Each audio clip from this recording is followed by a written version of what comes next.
mapapakinggan din natin ang pagbati ng ating minamahal at masibag na alkalde ng dakilang bayan ng Bocaue, Bulacan at ang Senior Vice President for Philippine Affairs of JIL Church Worldwide. Mga kapatid, let us all welcome Mayor John Villanueva.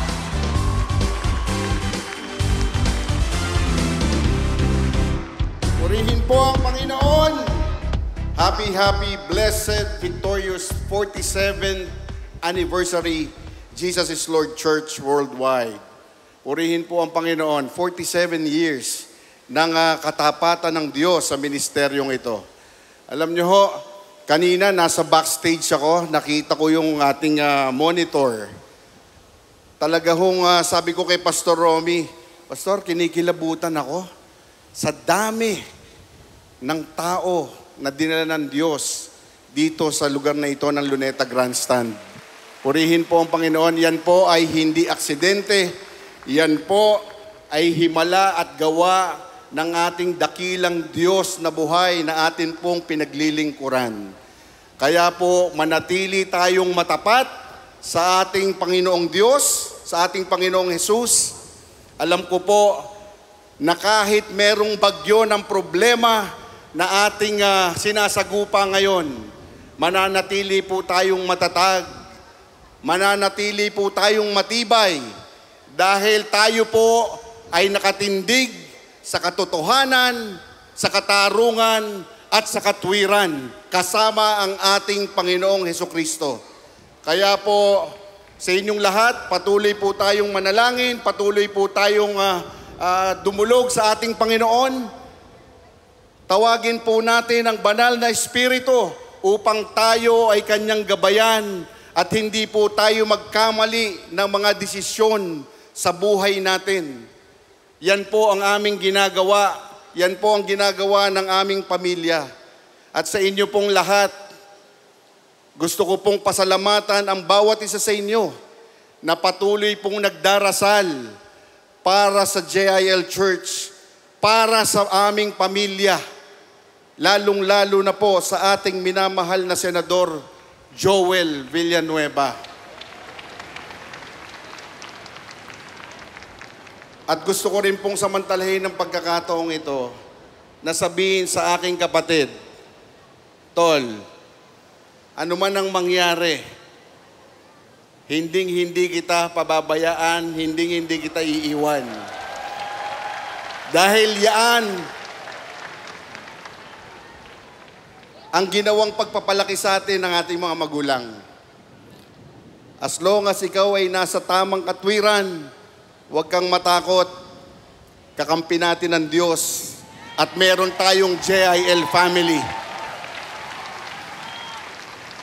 Kaya sa inyong lahat, sa ngalan po ng dakilang bayan ng Bocaue, lalawigan ng Bulacan,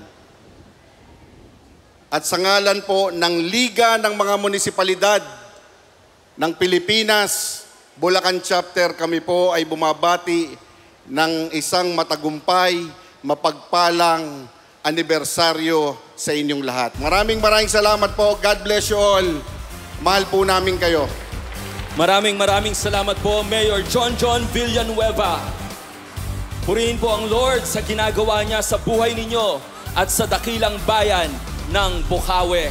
Ngayon po ay darako tayo sa taon-taong pagkilala ng mababa at mataas sa kapulungan ng ating pamahalaan sa kontribusyon ng ating simbahan. Muli po nating inaanyayahan ang ating Executive Directors for International Affairs and OIC for Philippine Affairs, Reverend Dr. Amor Adela and Reverend Alex Garcia, kasama po ang lahat ng miyembro ng Executive Management Board upang tanggapin ang parangal na ito on behalf of Brother Eddie Villanueva, the leadership, and the entire family of JIL Church Worldwide. Republic of the Philippines, Congress of the Philippines, House of Representatives, Metro Manila 20th Congress, First Regular Session, begun and held in Metro Manila on Monday, the 28th day of July, 2025, Resolution number 16, Resolution congratulating and commending the Jesus is Lord Church Worldwide on the celebration of its 47th founding anniversary on October 18, 2025. Whereas the Jesus is Lord Church Worldwide, hereafter referred to as JIL Worldwide, was founded in 1978 as a small Bible study fellowship of 15 students under the leadership of then university instructor Eduardo Brother Eddie C. Villanueva and his late wife, Dr. Adoracion Sister Dory J. Villanueva. Whereas JIL Worldwide, a Philippine-originated Christian church, and now one of the largest Christ-centered, Bible-based, and full gospel churches in the world, has, in 47 years of existence, established a growing presence across the National Capital Region and all 82 provinces of the Philippines and in 74 countries worldwide, spreading the gospel of the Lord Jesus Christ in Asia, Europe, Africa, North America, South America, and Oceania.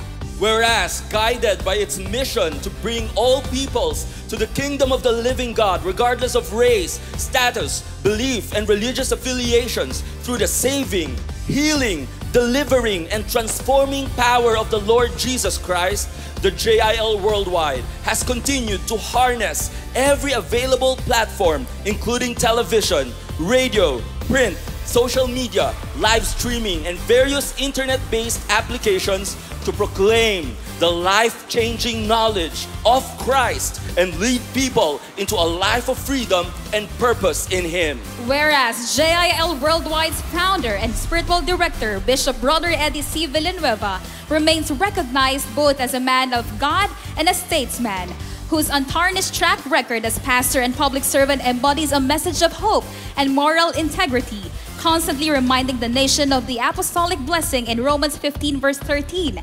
May the God of hope fill you with all joy and peace as you trust in Him so that you may overflow with hope by the power of the Holy Spirit. Whereas, through the Jesus is Lord Colleges Foundation, established by its matriarch, Sister Dory, JIL Worldwide continues to contribute to nation building by building up and raising up a new generation of Filipinos who are competent, compassionate, and rooted in Christian values through affordable, quality education. Whereas JIL Worldwide pastors, leaders, and members have consistently been partners in public service, implementing through its iCare Compassion Ministries numerous programs on poverty alleviation, disaster response, and community care, particularly for the underprivileged and in times of national crisis.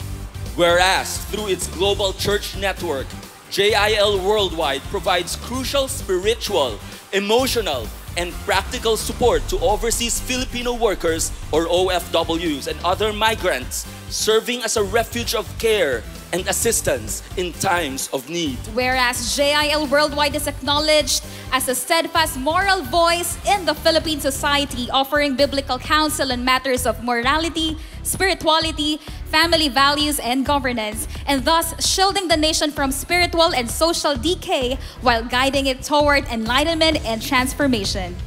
Whereas the JIL Worldwide's anniversary theme this year, Holy Spirit Breakthrough, highlights the divine power of the Holy Spirit who brings transformation, renewal, and victory in every circumstance, whether in times of trial or triumph, for individuals, families, and the nation. Whereas on the occasion of its 47th founding anniversary, JIL Worldwide deserves the highest commendation from the Filipino people for its faithful ministry of salvation, healing, deliverance, values formation, and nation building through the full gospel of the Lord Jesus Christ. Now therefore, be it resolved by the House of Representatives to congratulate and commend the Jesus is Lord Church Worldwide on the celebration of its 47th founding anniversary on October 18, 2025, and for its outstanding contribution to the moral, spiritual, and social transformation of the Philippines and 74 nations around the world. Adopted, Faustino Boji G.D. III, Speaker. Palakpakan po natin ang Panginoong Diyos, sa Kanya po ang lahat ng kaluwalhatian, kapurihan para sa parangal na ito at pagkilala mula sa mababang kapulungan ng ating bansa. Magpi-picture taking lang po ang ating Executive Management Board And they are receiving right now that commendation on behalf of Brother Eddie Villanueva, on behalf of the JIL Worldwide leadership and members. Muli po nating palakpakan ang ating Diyos na buhay sa lahat ng parangal na ito. Salamat po at patuloy pong pagpalain ng Diyos ang Kongreso ng ating bansa.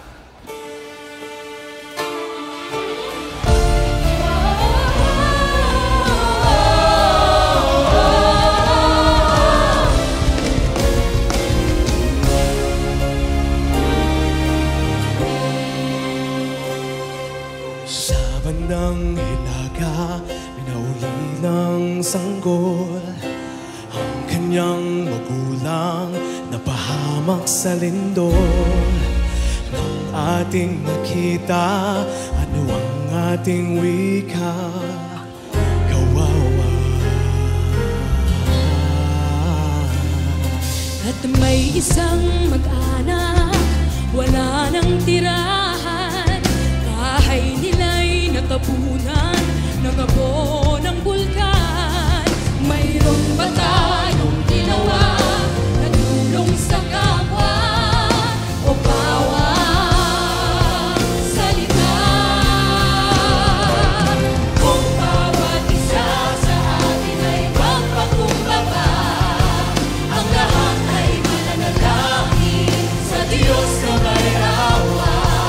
Tayo'y matatawarin at kanyang pagpapalain ang bayan natin.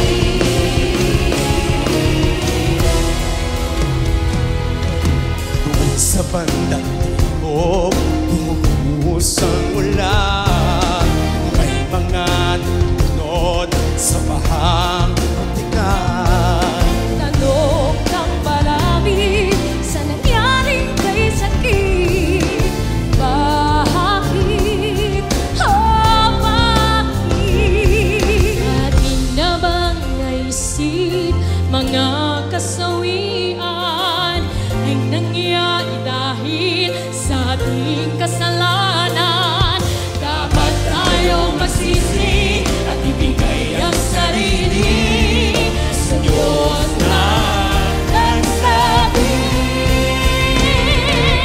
Kung bawat isa sa atin ay magpakumbaba, ang lahat ay mananalangin sa Diyos na may awa. Tayo'y matatawarin at kanyang pagpapalain ang bayan natin.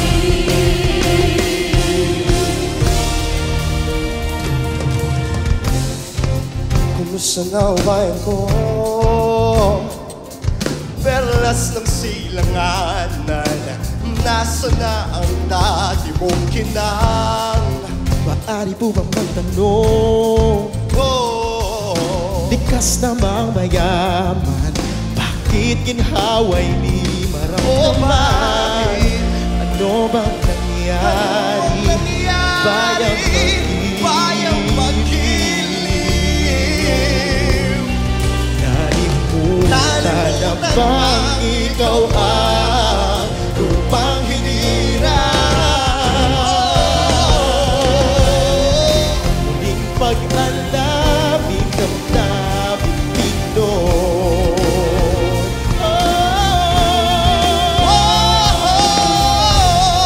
Sa pagkakalungkot ay muling bumako.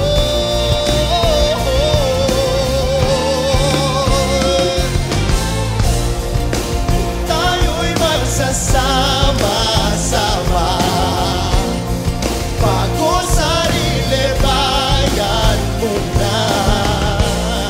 Kapit-pising manalangin, atin ding matatanaw. Sikat ng araw, sa muling magliliwanag.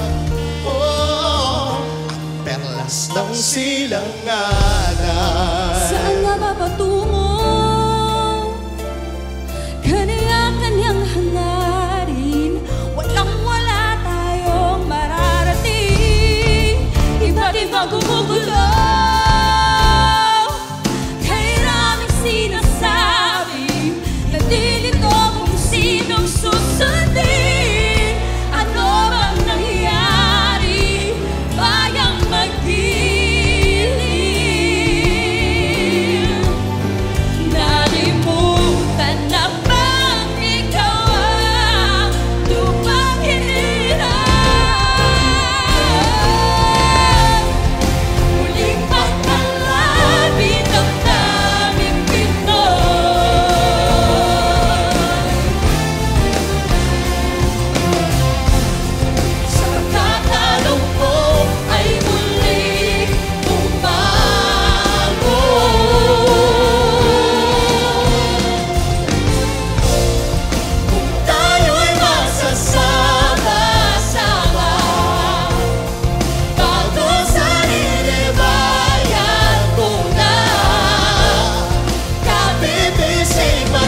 Praise the Lord! At ngayon po ay pangungunahan tayo sa isang kolektibong pananalangin at pagtugon sa hamon na inilalaan ng Diyos para sa ating simbahan. Makakasama po natin ang isa sa mga miyembro ng JIL Church Worldwide Executive Management Board at dating representante ng Citizens Battle Against Corruption o SIBAC Party List sa Kongreso. Palakpakan po natin ang Diyos sa kanyang buhay, Pastor Domeng Rivera.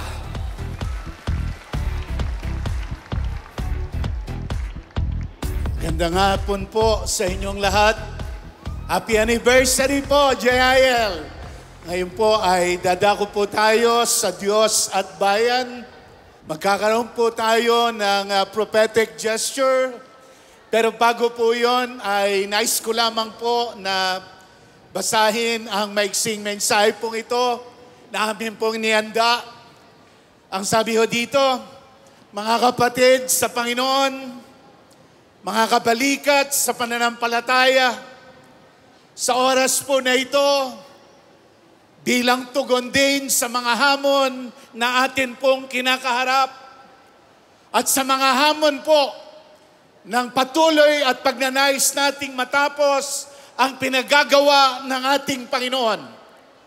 Alam natin na marami pong ginagawa ang kaaway, tuloy-tuloy na paninira, tuloy-tuloy na pagbabato ng putik para po hindi mangyari at hindi maganap ang plano ng Panginoon sa kanyang mga lingkod at maging sa ating bayan.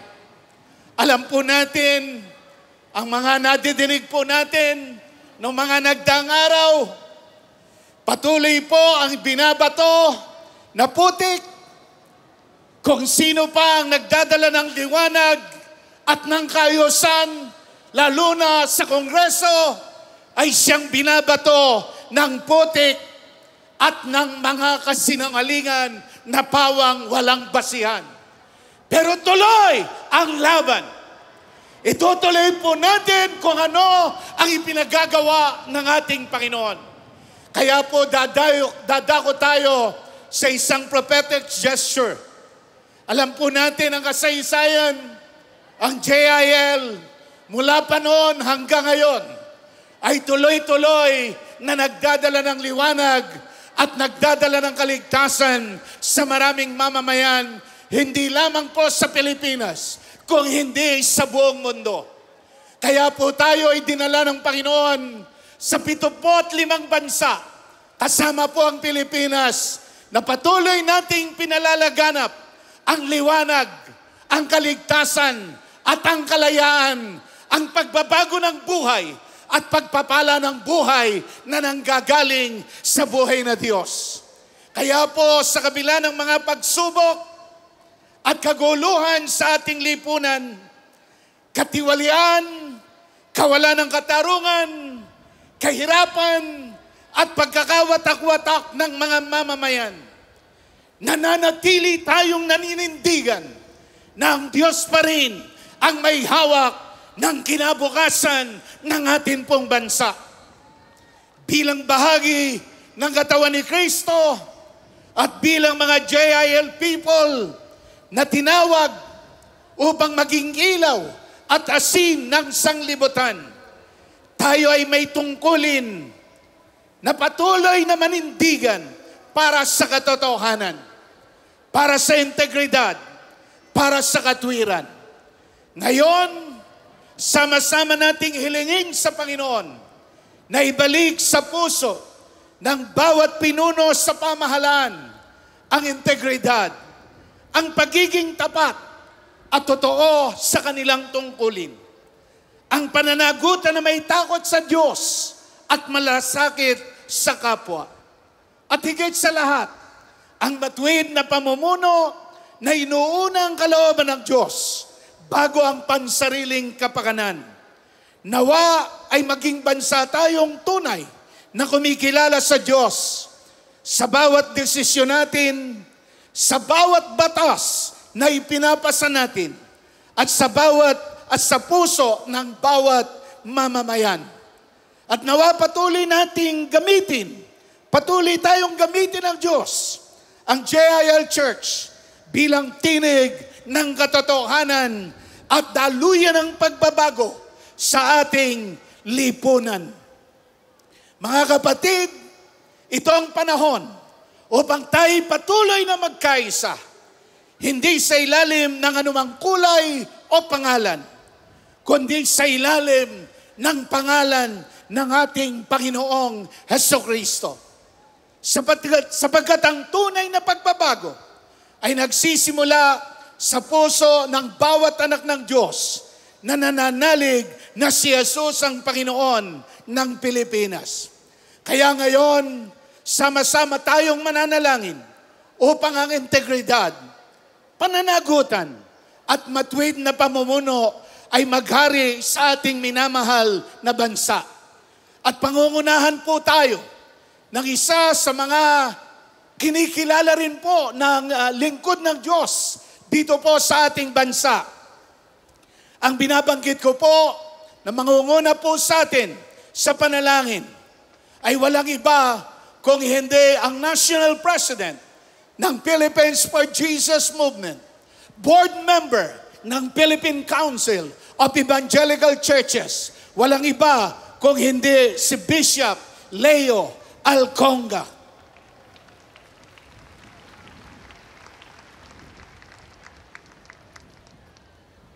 Kasama rin po ang mananalangin para sa ating bansa at sa prophetic gesture natin pong gagawin, Pastor Stanley Flores. Kasama rin po ang lingkod ng Panginoon from Mindanao, Pastor Silver Caballes.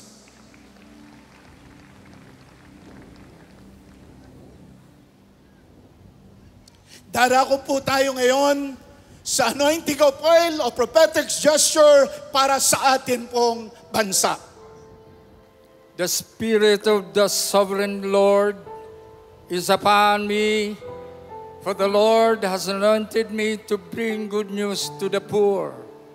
He has sent me to comfort the brokenhearted and to proclaim that captives will be released and prisoners will be freed. Isaiah 61 verse 1 speaks of the freedom from the works of the enemy after this prayer and the anointing of the Holy Spirit. Dakilang Diyos, salamat po nasa pagkakataong ito sa makasaysayang 47th anniversary ng Jesus is Lord Church. Amin pong ipinanalangin ang Pilipinas, ngunit sa bahaging ito ay ang Luzon. Dito po sa Luzon, ang pamahalaan ng Malacanang.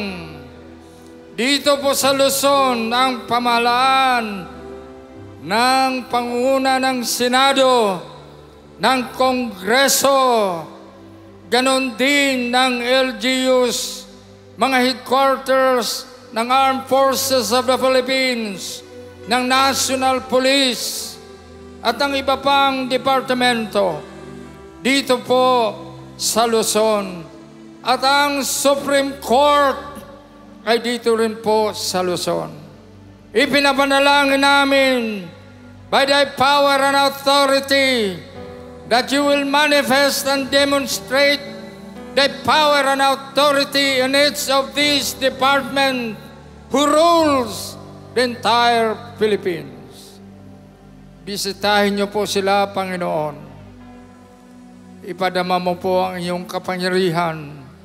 Ipadama niyo po ang inyong paggalaw, ang inyong panutuntunan, ang inyong prinsipyo, ang inyong standards sa gitna ng maraming mga pagsubok at hamon sa aming panahon. Magliwanag ang iyong kapangyarihan sa loob ng Malacanang, ng Senado, ng Kongreso, ng Supreme Court, LGU at saka sa mga military. Lord God, we thank you that you are the one in control of the entire Luzon. And in the name of Jesus, akin pong ibinubuhos ang langis na ito para po sa entire Luzon, that the entire Luzon will experience the spiritual breakthrough. Salamat, salamat po, Panginoong Diyos. Dakila kang ang tunay. Sa araw na ito, dinadeklara namin ang isang mahimala ng iyong kabagan at magningning ang katotohanan at katarungan at justisya. Salamat, salamat po. In the name of Jesus.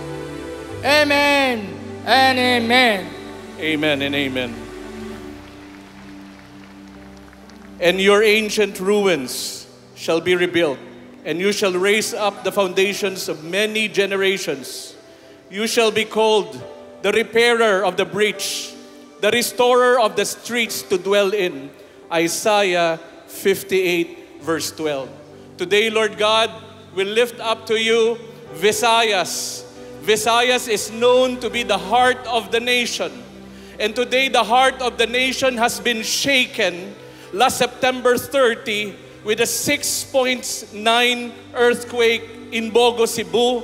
And there were 10,000 aftershocks. Lord, the whole of Visayas, even part of Luzon and Mindanao has been shaken. But we believe, Lord God, that after this shakening, your glory shall cover Visayas and shall be shaken by your power and by your mighty hands, O God. After this quake, we declare healing upon Visayas.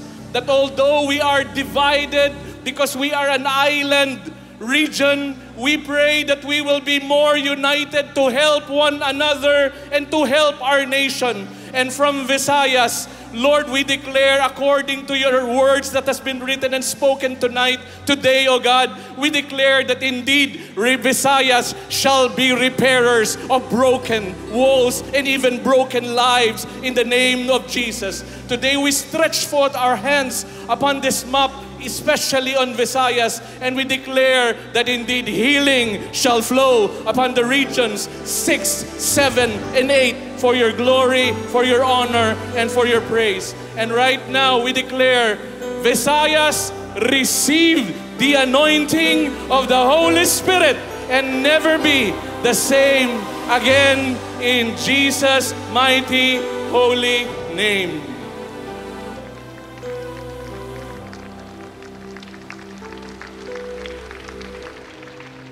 Let justice roll on river like a river, righteousness like a never-failing stream. Amos chapter 5, verse 24.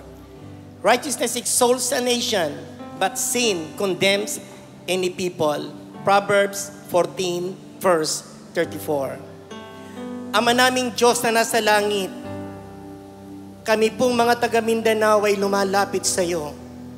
Panginoon, aming prayer, aming dream, na ang mga tao sa Mindanao ay lalakad ng may kapayapaan, matutulog ng walang kinatatakutan. At alam namin, Panginoong, ikaw ang Diyos ng kapayapaan.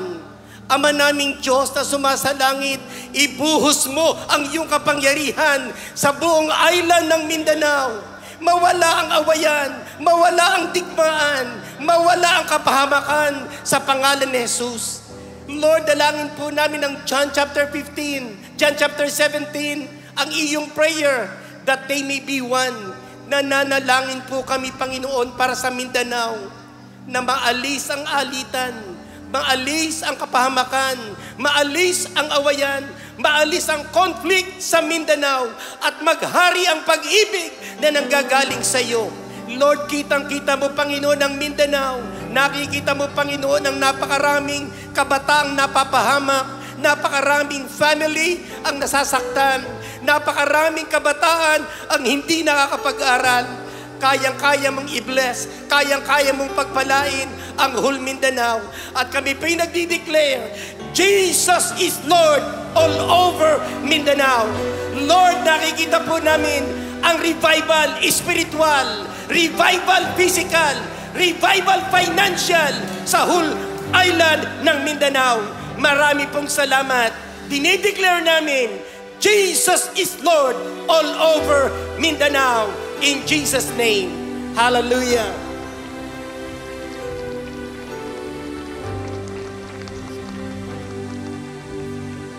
Receive the anointing in Jesus' name.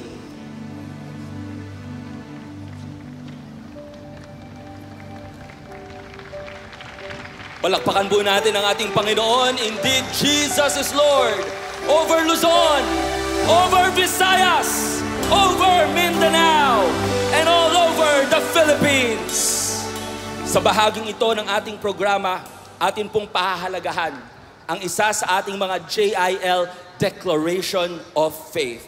At yun po ay Kingdom Dominion, kung saan ang bawat Kristiyano ay tinatawag ng Diyos upang mahalin ang bayan at maging asin at ilaw ng sanlibutan. Gaya nga ng lagi nating sinasabi o laging sinasabi ni Brother Eddie Villanueva, ang tunay na nagmamahal sa Diyos ay tunay ding nagmamahal sa bayan. Kaya tindigan po natin sa oras na to ang pangako niya sa 2 Chronicles 7 verse 14, if my people who are called by my name will humble themselves and pray and seek my face and turn from their wicked ways, then I will hear from heaven and will forgive their sin and heal their land.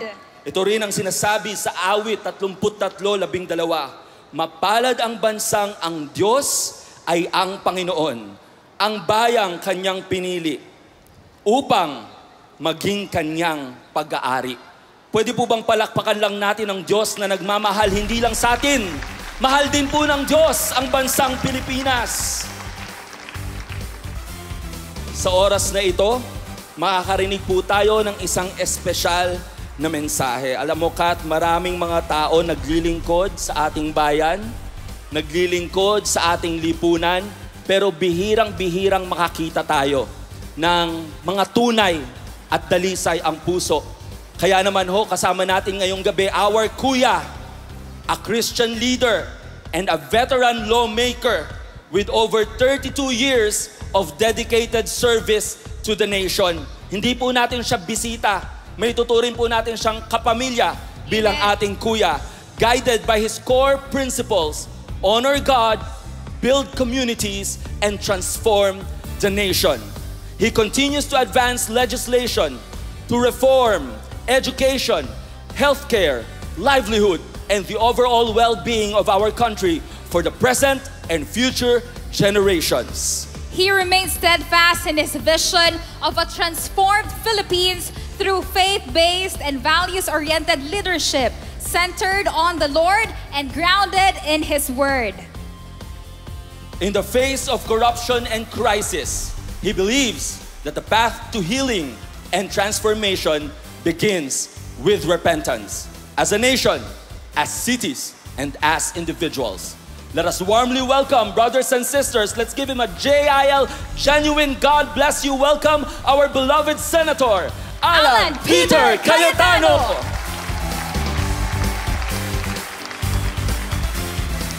Praise God. Payagan niyo po ako basahin ang isang resolusyon na unanimously approved by the Senate of the Philippines, adopted October 1, 2025. Basahin ko na lang po verbatim, ha? Resolution number 26. Resolution congratulating and commending the Jesus is Lord Church worldwide on the celebration of its 47th founding anniversary on 18 October 2025. Whereas the Jesus is Lord worldwide, founded in 1978 as a Bible study group of 15 students by Bishop Brother Brother Eddie C. Villanueva and his late wife, Dr. Adoracion Sister Dory J. Villanueva, has grown into one of the largest full gospel Christian churches around the world. Whereas in 47 years, the JLCW has established chapters in all 16 cities and 1 municipality in Metro Manila, in 82 provinces of the Philippines, in 74 countries across Asia, Europe, Africa, North and South America, and Oceania. Whereas the Jesus is Lord Church Worldwide has faithfully pursued its mission.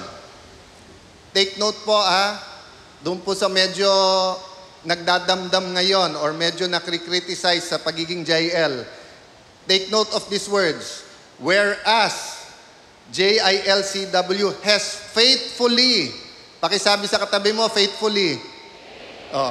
Faithfully pursued its mission to bring all people to the kingdom of the living God, regardless of race, status, belief, and religious affiliation through the saving, healing, delivering, and transforming word, power of the Lord Jesus Christ. Harnessing television, radio, and internet-based platforms to proclaim the gospel. Whereas JLCW also contributes to nation building through the Jesus is Lord Colleges Foundation, Incorporated, educating a new generation of competent and values-driven Filipinos. And through its iCare Compassion Ministries, which implement poverty alleviation, disaster response, and community care programs nationwide.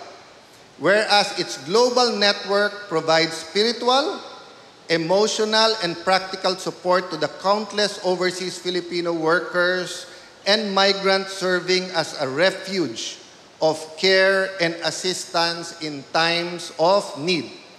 Whereas JILCW remains a steadfast moral voice.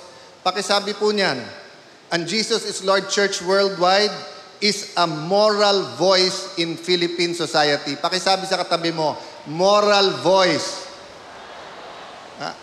Bawal po ang paos. Bawal po ang hindi nagsasalita sa JIL. Kasi JIL is the moral voice in Philippine society, offering biblical counsel on matters of spirituality, family, governance, while its 47th anniversary theme, Holy Spirit Breakthrough. Pakisabi sa katabi mo, Holy Spirit Breakthrough. Highlights transformation and renewal for individuals, families, and the nation. Now therefore be it resolved by the Senate of the Philippines to congratulate and commend the Jesus is Lord Worldwide on the celebration of its 47th founding anniversary on October 18, 2025. This resolution was adopted unanimously by the Senate on October 1, 2025, signed by the Senate President of the Philippines, Vicente Soto III. So maraming salamat po sa lahat ng kapwa senador. With the permission po of our beloved Brother Eddie Villanueva, lahat po ng mga kapatid na Pastor, Bishop Leo, Brother Joel Villanueva, Mayor, Pastor Doming, magandang hapon po sa inyong lahat. Napakinggan niyo po ba yung message ng Senado? Did you listen po to the words nung binabasa ko? How about sa news po? Nakikinig din po ba kayo? So kung medyo pauulit ko sa inyo yung binasa ko sa resolution, may mga mauulit po kayo, di ba? And of course, nung pumalakpak kayo or nung tumaas emosyon nyo, ibig sabihin, narinig nyo yon, you agree. What about sa news? So pag pinakinggan nyo na sobra ang kurakot at sobra ang ghost projects, natandaan nyo, narinig nyo yon, di po ba? Nung narinig nyo po ba yon at narinig nyo ng ikulong ang mga kurakot, do you agree? Isauli ang pera, you also agree, hindi po ba? Nung sinabing si Brother Joel kasama doon, napakinggan nyo yon? Mahina yung yes. Ako, tingin ko napakinggan nyo yon. Napakinggan nyo yon? Nag-agree ba kayo na kasama siya doon? How about yung salita ng Diyos po ba? Napakinggan niyo po ba? So yun po ang message ko sa inyong maikling message ngayong hapon. Bakit po? Last year po, wala ako dito physically. Pero tandang-tanda ko po, dahil hindi lang po si Brother Bishop, Brother Eddie, ang ginamit po ng Panginoon at ng Banal na Espiritu sa pagsasabing parating na ang revival sa ating bansa. Naalala niyo po yon? Naalala niyo yon? Last year, mas malakas pa ang hiyaw niyo nun nung sinabi ni Brother Eddie, there is a revival and it is here. And welcome the Holy Spirit. Eh bakit last year mas malakas ang palakpak?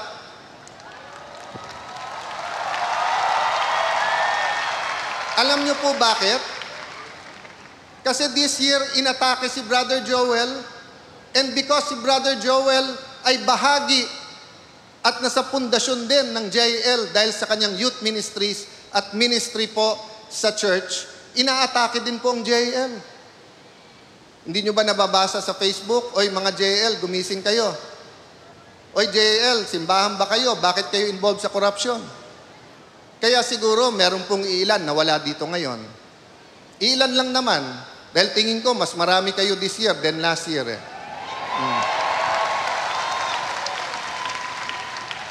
Mas malakas din ang palakpak because we are emotional, we are humans. Nung sinabi sa Panginoon Hesukristo na patay po ang kanyang kaibigan, di ba sabi sa Biblia, umiyak siya? Diyos siya, alam naman niyang bubuhayin niya yun. Pero dahil naging tao po siya, may emosyon siya. Kaya less po ang ating pong celebration, pagre-rejoice, palakpakan kanina, sapagkat nasa likod ng isip natin, it's the elephant in the room. Na sino ba ang kasama dyan? Kasama ba si Brother Joel? Paano yung ibang mga Christian? Christian na congressman, Christian na contractor, Christian na nasa DPWH, kasama ba sila? Well, nung sinabi ni Brother Eddie at napakaraming mga ginagamit ng Panginoon na may revival na dadating, ano ba akala niyong gagawin ng demonyo? Susuko? Akala niyo ba yung principalities, authorities na naghahari sa corruption sa DPWH ay susuko na lang? Kailan ba sumuko ang corruption sa Pilipinas? Kung titignan niyo po, minsan. Ang Lord mas maganda strategy kaso sa demonyo. Ang demonyo, never niya kapantay ang Panginoon. Ang kapantay ng demonyo ang mga anghel.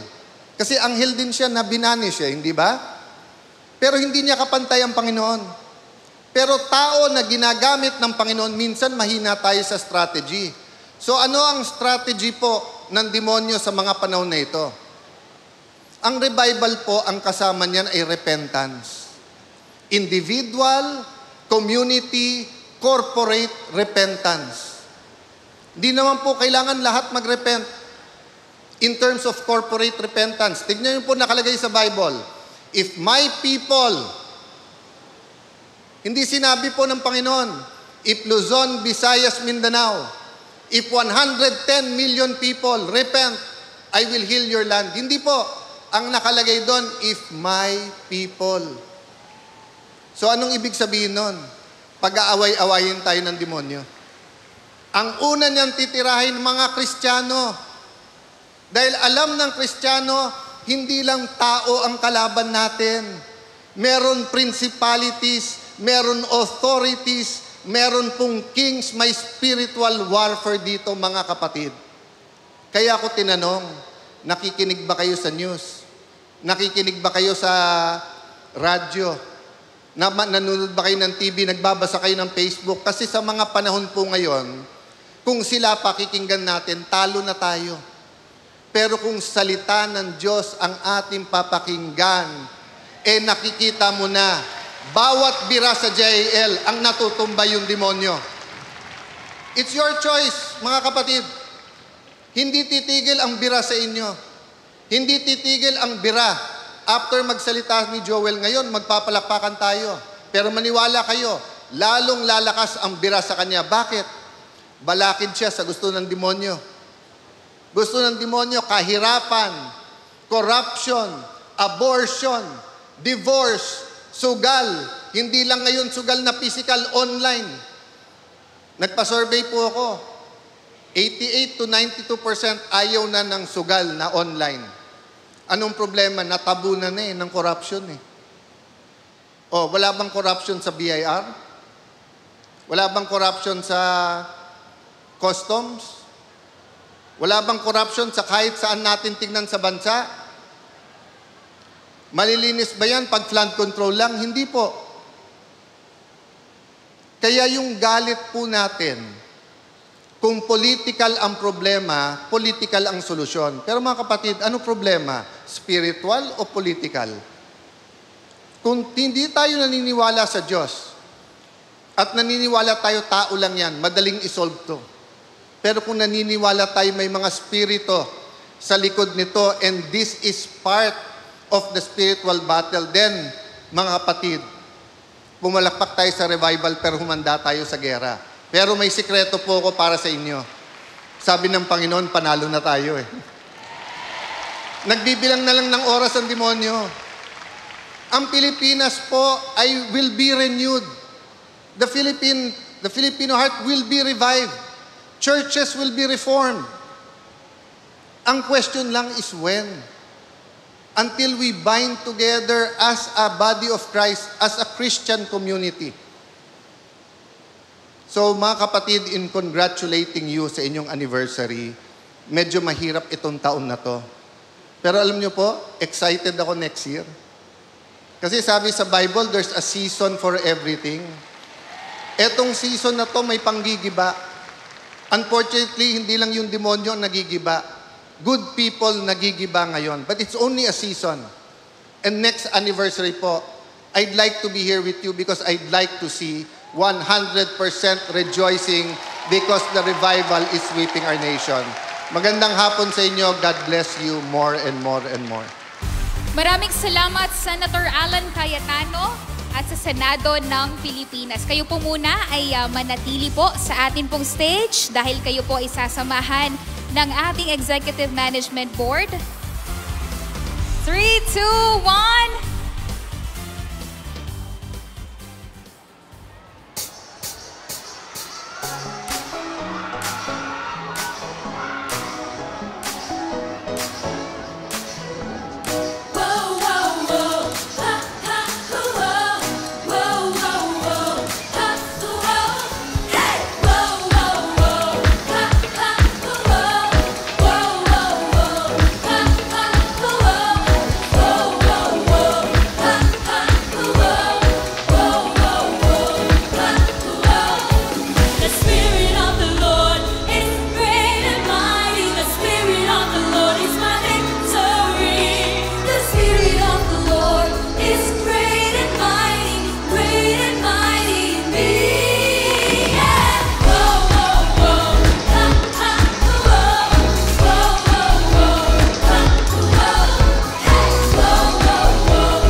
Spirit of